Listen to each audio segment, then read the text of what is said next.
সম্পর্কে যখন তৃতীয় কেউ এসে যায় তখন এভাবেই খেলাটা ঘুরিয়ে দাও। একটা সম্পর্ক ভাঙতে সবসময় বড় কোনো ঝগড়ার দরকার হয় না। কখনো কখনো একজন তৃতীয় মানুষ ধীরে ধীরে দুজনের মাঝখানে ঢুকে পড়ে, আর তখনই শুরু হয় সন্দেহ, দূরত্ব, অভিমান আর মানসিক অশান্তি। কিন্তু মনে রাখবেন, তৃতীয় কেউ আপনার সম্পর্কের মাঝে এসে মানেই আপনি হেরে গেছেন এমন নয়। আপনি যদি আবেগের বশে ভুল সিদ্ধান্ত না নিয়ে বুদ্ধিমানের মতো পরিস্থিতি সামলাতে পারেন, তাহলে অনেক সময় সেই সম্পর্কের গতিপথি বদলে দিতে পারবেন। আজকের ভিডিওতে জানুন এমন পরিস্থিতিতে কিভাবে নিজেকে সামলাবেন এবং সম্পর্কের নিয়ন্ত্রণ আবার নিজের হাতে ফিরিয়ে আনবেন। প্রথমে আতঙ্কিত হবেন না। আপনি যখন বুঝতে পারলেন আপনার সম্পর্কের মাঝে অন্য কেউ এসেছে, তখন স্বাভাবিকভাবে মাথায় হাজারটা প্রশ্ন ঘুরবে। সে কি আমাকে আর ভালোবাসে না? ওই মানুষটার জন্য কি আমাকে ছেড়ে দিবে? আমি এখন কি করব? এই সময় সবচেয়ে বড় ভুল হলো হুট করে ঝগড়া, কান্নাকাটি, হুমকি বা অনুরোধ করা। কারণ আপনি যত বেশি আতঙ্কিত হয়ে পড়বেন, তত বেশি আপনার আচরণে দুর্বলতা প্রকাশ পাবে। তাই প্রথম কাজ, নিজেকে শান্ত করুন। কোনো সিদ্ধান্ত নেওয়ার আগে পরিস্থিতিটা বুঝুন। তৃতীয় ব্যক্তির সঙ্গে প্রতিযোগিতায় যাবেন না। অনেকে তৃতীয় ব্যক্তিকে হারানোর জন্য তার সঙ্গে সরাসরি লড়াই শুরু করেন, তার সম্পর্কে খারাপ কথা বলেন, অপমান করেন, সোশ্যাল মিডিয়ায় ইঙ্গিতপূর্ণ পোস্ট দেন। কিন্তু এতে সমস্যা আরও বাড়তে পারে। মনে রাখবেন, আপনার সম্পর্কের আসল প্রশ্ন তৃতীয় ব্যক্তি নয়, আপনার সঙ্গীর সিদ্ধান্ত। তাই তৃতীয় ব্যক্তির সঙ্গে যুদ্ধ না করে নিজের সম্পর্কের মানুষের সঙ্গে পরিষ্কারভাবে কথা বলুন। আমি সত্যটা জানতে চাই, তুমি এই সম্পর্কটা রাখতে চাও নাকি অন্য কোথাও যেতে চাও? কথাটা কঠিন হতে পারে, কিন্তু অস্পষ্টতার চেয়ে সত্য অনেক ভালো। অতিরিক্ত ভালোবাসা দেখিয়ে তাকে ধরে রাখার চেষ্টা করবেন না। ভয় পেয়ে অনেকেই তখন সঙ্গীকে আরও বেশি ফোন করেন, বারবার মেসেজ দেন, কোথায় যাচ্ছে জিজ্ঞেস করেন, কার সঙ্গে কথা বলছে জানতে চান। এতে ভালোবাসা বাড়ার বদলে অনেক সময় চাপ তৈরি হয়। ভালোবাসা ভিক্ষা করে পাওয়া যায় না। আপনার আচরণ যেন এমন হয়, আমি তোমাকে ভালোবাসি কিন্তু নিজের সম্মান হারিয়ে নয়। এই একটা মানসিক পরিবর্তনই পরিস্থিতিকে অনেকটা বদলে দিতে পারে। নিজের মূল্যটা আবার মনে করিয়ে দেন। কখনো কখনো আমরা সম্পর্কের মধ্যে এতটাই ডুবে যাই যে নিজের জীবনটাই ভুলে যাই। সঙ্গীকে নিয়ে চিন্তা করতে করতে নিজের কাজ, স্বপ্ন, বন্ধু, পরিবার সব কিছু থেকে দূরে সরে যাই। তারপর যখন তৃতীয় কেউ আসে, মনে হয় পুরো পৃথিবীটাই যেন শেষ। না, আপনার জীবন একজন মানুষকে ঘিরে শুরু হয়নি, আর একজন মানুষকে ঘিরে শেষও হবে না। নিজের কাজ করুন, নিজের যত্ন নিন, নিজের লক্ষ্য নিয়ে এগিয়ে যান।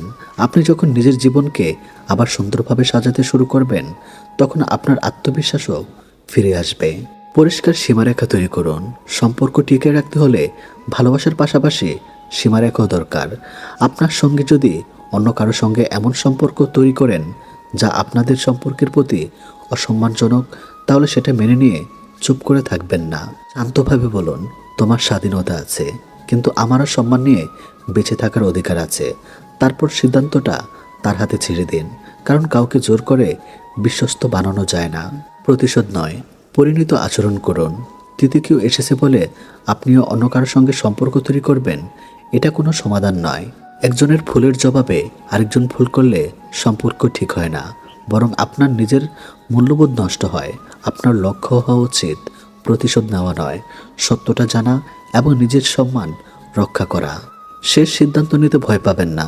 সবচেয়ে গুরুত্বপূর্ণ কথা, আপনি কাউকে ভালোবাসতে পারেন, কিন্তু কাউকে নিজের জীবনে থাকার জন্য বাধ্য করতে পারেন না। যদি আপনার সঙ্গী সত্যি আপনাকে বেছে নিতে চান, তাহলে সম্পর্কটা দুজন মিলে ঠিক করার চেষ্টা করুন।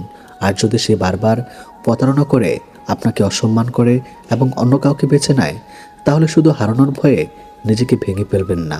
কখনো কখনো কাউকে ধরে রাখার চেয়ে নিজের সম্মান নিয়ে সরে আসাটাই বড় জয়। মনে রাখবেন, তৃতীয় কেউ আপনার সম্পর্কের মধ্যে আসতে পারে, কিন্তু আপনার আত্মসম্মান কেড়ে নেওয়ার ক্ষমতা তার নেই। আপনি চিৎকার করে নয়, কান্না করে নয়, প্রতিশোধ নিয়ে নয়, শান্ত থেকে সত্য জেনে এবং নিজের মূল্য বুঝে খেলাটা ঘুরিয়ে দিতে পারেন। কারণ সম্পর্কের সবচেয়ে শক্তিশালী মানুষ সে নয় যে কাউকে আগলে ধরে রাখে। সবচেয়ে শক্তিশালী সে যে ভালোবাসতে জানে, আবার প্রয়োজনে নিজের সম্মান বাঁচিয়ে সরে আসতেও জানে। সম্পর্কে যখন তৃতীয় কেউ এসে যায়, তখন এভাবেই খেলাটা ঘুরিয়ে দাও। একটা সম্পর্ক ভাঙতে সবসময় বড় কোনো ঝগড়ার দরকার হয় না। কখনো কখনো একজন তৃতীয় মানুষ ধীরে ধীরে দুজনের মাঝখানে ঢুকে পড়ে, আর তখনই শুরু হয় সন্দেহ, দূরত্ব, অভিমান আর মানসিক অশান্তি। কিন্তু মনে রাখবেন, তৃতীয় কেউ আপনার সম্পর্কের মাঝে এসে মানেই আপনি হেরে গেছেন এমন নয়। আপনি যদি আবেগের বশে ভুল সিদ্ধান্ত না নিয়ে বুদ্ধিমানের মতো পরিস্থিতি সামলাতে পারেন, তাহলে অনেক সময় সেই সম্পর্কের গতিপথি বদলে দিতে পারবেন। আজকের ভিডিওতে জানুন এমন পরিস্থিতিতে কিভাবে নিজেকে সামলাবেন এবং সম্পর্কের নিয়ন্ত্রণ আবার নিজের হাতে ফিরিয়ে আনবেন। প্রথমে আতঙ্কিত হবেন না। আপনি যখন বুঝতে পারলেন আপনার সম্পর্কের মাঝে অন্য কেউ এসেছে, তখন স্বাভাবিকভাবে মাথায় হাজারটা প্রশ্ন ঘুরবে। সে কি আমাকে আর ভালোবাসে না? ওই মানুষটার জন্য কি আমাকে ছেড়ে দিবে? আমি এখন কি করব? এই সময় সবচেয়ে বড় ভুল হলো হুট করে ঝগড়া, কান্নাকাটি, হুমকি বা অনুরোধ করা। কারণ আপনি যত বেশি আতঙ্কিত হয়ে পড়বেন, তত বেশি আপনার আচরণে দুর্বলতা প্রকাশ পাবে। তাই প্রথম কাজ, নিজেকে শান্ত করুন। কোনো সিদ্ধান্ত নেওয়ার আগে পরিস্থিতিটা বুঝুন। তৃতীয় ব্যক্তির সঙ্গে প্রতিযোগিতায় যাবেন না। অনেকে তৃতীয় ব্যক্তিকে হারানোর জন্য তার সঙ্গে সরাসরি লড়াই শুরু করেন, তার সম্পর্কে খারাপ কথা বলেন, অপমান করেন, সোশ্যাল মিডিয়ায় ইঙ্গিতপূর্ণ পোস্ট দেন। কিন্তু এতে সমস্যা আরও বাড়তে পারে। মনে রাখবেন, আপনার সম্পর্কের আসল প্রশ্ন তৃতীয় ব্যক্তি নয়, আপনার সঙ্গীর সিদ্ধান্ত। তাই তৃতীয় ব্যক্তির সঙ্গে যুদ্ধ না করে নিজের সম্পর্কের মানুষের সঙ্গে পরিষ্কারভাবে কথা বলুন। আমি সত্যটা জানতে চাই, তুমি এই সম্পর্কটা রাখতে চাও নাকি অন্য কোথাও যেতে চাও? কথাটা কঠিন হতে পারে, কিন্তু অস্পষ্টতার চেয়ে সত্য অনেক ভালো। অতিরিক্ত ভালোবাসা দেখিয়ে তাকে ধরে রাখার চেষ্টা করবেন না। ভয় পেয়ে অনেকেই তখন সঙ্গীকে আরও বেশি ফোন করেন, বারবার মেসেজ দেন, কোথায় যাচ্ছে জিজ্ঞেস করেন, কার সঙ্গে কথা বলছে জানতে চান। এতে ভালোবাসা বাড়ার বদলে অনেক সময় চাপ তৈরি হয়। ভালোবাসা ভিক্ষা করে পাওয়া যায় না। আপনার আচরণ যেন এমন হয়, আমি তোমাকে ভালোবাসি কিন্তু নিজের সম্মান হারিয়ে নয়। এই একটা মানসিক পরিবর্তনই পরিস্থিতিকে অনেকটা বদলে দিতে পারে। নিজের মূল্যটা আবার মনে করিয়ে দেন। কখনো কখনো আমরা সম্পর্কের মধ্যে এতটাই ডুবে যাই যে নিজের জীবনটাই ভুলে যাই। সঙ্গীকে নিয়ে চিন্তা করতে করতে নিজের কাজ, স্বপ্ন, বন্ধু, পরিবার সব কিছু থেকে দূরে সরে যাই। তারপর যখন তৃতীয় কেউ আসে, মনে হয় পুরো পৃথিবীটাই যেন শেষ। না, আপনার জীবন একজন মানুষকে ঘিরে শুরু হয়নি, আর একজন মানুষকে ঘিরে শেষও হবে না। নিজের কাজ করুন, নিজের যত্ন নিন, নিজের লক্ষ্য নিয়ে এগিয়ে যান। আপনি যখন নিজের জীবনকে আবার সুন্দরভাবে সাজাতে শুরু করবেন, তখন আপনার আত্মবিশ্বাসও ফিরে আসবে। পরিষ্কার সীমারেখা তৈরি করুন। সম্পর্ক টিকে রাখতে হলে ভালোবাসার পাশাপাশি সীমারেখাও দরকার। আপনার সঙ্গে যদি অন্য কারো সঙ্গে এমন সম্পর্ক তৈরি করেন যা আপনাদের সম্পর্কের প্রতি অসম্মানজনক, তাহলে সেটা মেনে নিয়ে চুপ করে থাকবেন না। শান্তভাবে বলুন, তোমার স্বাধীনতা আছে, কিন্তু আমারও সম্মান নিয়ে বেঁচে থাকার অধিকার আছে। তারপর সিদ্ধান্তটা তার হাতে ছেড়ে দিন। কারণ কাউকে জোর করে বিশ্বস্ত বানানো যায় না। প্রতিশোধ নয়, পরিণত আচরণ করুন। তৃতীয় কেউ এসেছে বলে আপনিও অন্য কারোর সঙ্গে সম্পর্ক তৈরি করবেন, এটা কোনো সমাধান নয়। একজনের ভুলের জবাবে আরেকজন ভুল করলে সম্পর্ক ঠিক হয় না, বরং আপনার নিজের মূল্যবোধ নষ্ট হয়। আপনার লক্ষ্য হওয়া উচিত প্রতিশোধ নেওয়া নয়, সত্যটা জানা এবং নিজের সম্মান রক্ষা করা। শেষ সিদ্ধান্ত নিতে ভয় পাবেন না। সবচেয়ে গুরুত্বপূর্ণ কথা, আপনি কাউকে ভালোবাসতে পারেন, কিন্তু কাউকে নিজের জীবনে থাকার জন্য বাধ্য করতে পারেন না। যদি আপনার সঙ্গী সত্যি আপনাকে বেছে নিতে চান, তাহলে সম্পর্কটা দুজন মিলে ঠিক করার চেষ্টা করুন। আর যদি সে বারবার প্রতারণা করে, আপনাকে অসম্মান করে এবং অন্য কাউকে বেছে নেয়, তাহলে শুধু হারানোর ভয়ে নিজেকে ভেঙে ফেলবেন না। কখনো কখনো কাউকে ধরে রাখাচ্ছে নিজের সম্মান নিয়ে সরে আসাটাই বড় জয়। মনে রাখবেন, তৃতীয় কেউ আপনার সম্পর্কের মধ্যে আসতে পারে, কিন্তু আপনার আত্মসম্মান কেড়ে নেওয়ার ক্ষমতা তার নেই। আপনি চিৎকার করে নয়, কান্না করে নয়, প্রতিশোধ নিয়ে নয়, শান্ত থেকে সত্য জেনে এবং নিজের মূল্য বুঝে খেলাটা ঘুরিয়ে দিতে পারেন। কারণ সম্পর্কের সবচেয়ে শক্তিশালী মানুষ সে নয় যে কাউকে আগলে ধরে রাখে।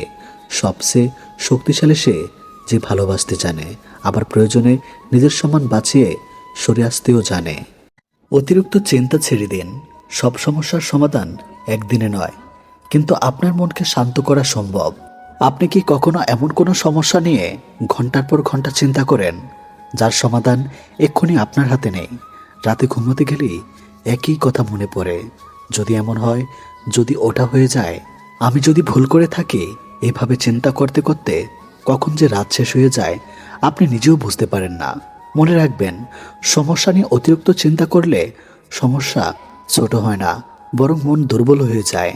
আজকের কথাগুলো আপনার জন্য খুব গুরুত্বপূর্ণ, কারণ জীবনে সমস্যা থাকবে, কিন্তু সেই সমস্যার সঙ্গে কিভাবে বাঁচবেন সেটাই আপনার আসল শক্তি। যে বিষয় আপনার নিয়ন্ত্রণে নেই সেটি নিয়ে চিন্তা করা বন্ধ করুন। জীবনে অনেক ঘটনা আমাদের নিয়ন্ত্রণের বাইরে। অন্য মানুষ আপনাকে কি ভাবছে, কে আপনাকে পছন্দ করছে না, অতীতে কি ঘটছে, আগামীকাল কি হবে, এসবের অনেক কিছু আপনি নিয়ন্ত্রণ করতে পারবেন না। তাহলে সেগুলো নিয়ে নিজের শান্তি নষ্ট করবেন কেন? নিজেকে একটি প্রশ্ন করুন, এই বিষয়টি পরিবর্তন করার জন্য আমি এখন কি করতে পারি? যদি উত্তর হয় কিছুই করতে পারি না, তাহলে সেটিকে কিছু সময়ের জন্য ছেড়ে দিন। কারণ সব সমস্যার সমাধান এখনই করতে হবে এমন কোনো নিয়ম নেই। সমস্যাকে মাথার ভেতরে বড় করবেন না। আমরা অনেক সময় বাস্তব সমস্যার চেয়ে নিজের চিন্তার মধ্যে সমস্যাকে অনেক বড় করে ফেলে। একটি ছোট ভুল হয়েছে, আমরা ভাবি আমার জীবন শেষ। কেউ একটি কথা বলছে, ভাবতে থাকে সে আমাকে নিশ্চয়ই ঘৃণা করে। একটি কাজ ব্যর্থ হয়েছে, মনে হয় আমি কোনোদিন সফল হতে পারবো না। কিন্তু সত্যি হলো, একটি ঘটনা আপনার পুরো জীবনকে নির্ধারণ করে না। আজকের ব্যর্থতা আগামীকালের শিক্ষা হতে পারে, আজকের কষ্ট ভবিষ্যতের শক্তি হয়ে উঠতে পারে। তাই সমস্যা দেখলে নিজেকে বলুন, এটি একটি সমস্যা, আমার পুরো জীবন নয়। অতীতকে বারবার বিশ্লেষণ করবেন না। অতীতের একটি বড় সমস্যা হলো সেখানে ফিরে গিয়ে আমরা কিছুই পরিবর্তন করতে পারি না। আপনি হয়তো কোনো ভুল করেছেন, কাউকে বিশ্বাস করে কষ্ট পেয়েছেন, কোনো সিদ্ধান্ত ভুল হয়েছে, কোনো সুযোগ হারিয়েছেন। কিন্তু সেই ঘটনা থেকে শিক্ষা নেওয়ার পরও যদি প্রতিদিন একই বিষয় নিয়ে নিজেকে দোষ দিতে থাকেন, তাহলে আপনি অতীতকে নয়, নিজেকেই শাস্তি দিচ্ছেন। মনে রাখবেন, ভুল করা অপরাধ নয়, ভুল থেকে শিক্ষা নেওয়াই বড় ভুল। অতীতকে শিক্ষক বানান, কারাগার বানাবেন না। একসঙ্গে পুরো জীবন নিয়ে চিন্তা করবেন না। অনেক মানুষ আজকের সমস্যা সমাধান করতে গিয়ে আগামী 10 বছর নিয়ে চিন্তা শুরু করে দেন। আগামীতে কি হবে, টাকা কিভাবে হবে, আমার ভবিষ্যৎ কেমন হবে, সবকিছু ঠিকঠাক থাকবে তো? এইভাবে ভাবতে ভাবতে আজকের দিনটাও নষ্ট হয়ে যায়। আপনার কাজ হলো আজকের দিনটাকে যতটা সম্ভব ভালোভাবে ব্যবহার করা। আজ আপনি যে কাজটি করতে পারেন সেটি করুন। একটি ফোন করা দরকার, করুন। একটি সিদ্ধান্ত নেওয়া দরকার, তথ্য নিয়ে সিদ্ধান্ত নিন। কাজ বাকি আছে, ছোট্ট অংশে ভাগ করে শুরু করুন। ভবিষ্যৎ নিয়ে পরিকল্পনা করুন, কিন্তু ভবিষ্যৎ নিয়ে আতঙ্কিত হয়ে বর্তমানকে নষ্ট করবেন না। নিজের সঙ্গে কথা বলার ধরন পরিবর্তন করুন। আমাদের মনের ভেতরের কথাগুলো আমাদের উপর অনেক প্রভাব ফেলে। আপনি যদি সারাক্ষণ নিজেকে বলেন, আমি পারবো না, আমার ভাগ্য খারাপ, সবসময় আমার সঙ্গে খারাপই হয়, তাহলে আপনার মন ধীরে ধীরে সেটিকে সত্যি মনে করতে শুরু করবে। তার বদলে বলুন, সমস্যা আছে, কিন্তু আমি চেষ্টা করব। আমি এখনো সমাধান জানি না, কিন্তু খুঁজে বের করব। আমি এখনো সমাধান জানি না, কিন্তু খুঁজে বের করব। একটা খারাপ দিন মানে খারাপ জীবন নয়। ইতিবাচক চিন্তা মানে সমস্যাকে অস্বীকার করা নয়, বরং সমস্যার মাঝেও সমাধানের সম্ভাবনা দেখতে শেখা। সবকিছু একা সামলানোর চেষ্টা করবেন না। কখনো কখনো আমরা মনে করি নিজের সমস্যা কাউকে বলা মানে আমার দুর্বল, আসলে তা নয়। বিশ্বস্ত একজন মানুষ, পরিবারের সদস্য, বন্ধু বা কাছের কারোর সঙ্গে কথা বলে মনের চাপ অনেকটাই কমতে পারে। তবে এমন মানুষের সঙ্গে কথা বলুন যে আপনার কথা শুনবে, বিচার করবে না এবং অযথা ভয় বাড়াবে না। কারণ কখনো কখনো সমস্যার সমাধান শুধু একটি পরামর্শে নয়, মন খুলে কথা বলার মধ্যেও লুকিয়ে থাকে। জীবনে এমন দিন আসবে যখন কোনো কিছুই আপনার পরিকল্পনা অনুযায়ী হবে না। কাছের মানুষ দূরে চলে যেতে পারে, অর্থের সমস্যা হতে পারে, সম্পর্ক ভেঙে যেতে পারে, কোনো স্বপ্ন ব্যর্থ হতে পারে। তার মানে এই নয় যে আপনার জীবন শেষ। আজ যে দরজা বন্ধ হয়েছে, কাল অন্য আরেকটি দরজা খুলতে পারে। তাই আজ থেকে একটি অভ্যাস করুন, যা পরিবর্তন করতে পারেন সেটার জন্য কাজ করুন, যা পরিবর্তন করতে পারেন না সেটাকে মেনে নিতে শিখুন। আর যা এখনো ঘটেনি সেটা নিয়ে আগে ভাগে নিজের শান্তি নষ্ট করবেন না। মনে রাখবেন, চিন্তা করলে ভবিষ্যৎ বদলায় না, কিন্তু সঠিক কাজ করলে ভবিষ্যৎ বদলাতে পারে। তাই অতিরিক্ত চিন্তা নয়, পরিকল্পনা করুন, চেষ্টা করুন, ভুল থেকে শিখুন এবং নিজের উপর বিশ্বাস রাখুন। আপনার জীবনেও সমস্যা থাকবে, কিন্তু আপনি সমস্যার চেয়েও বড় নিজেকে হারিয়ে ফেলবেন না। কারণ একটি কঠিন সময় কখনোই পুরো জীবনের পরিচয় নয়।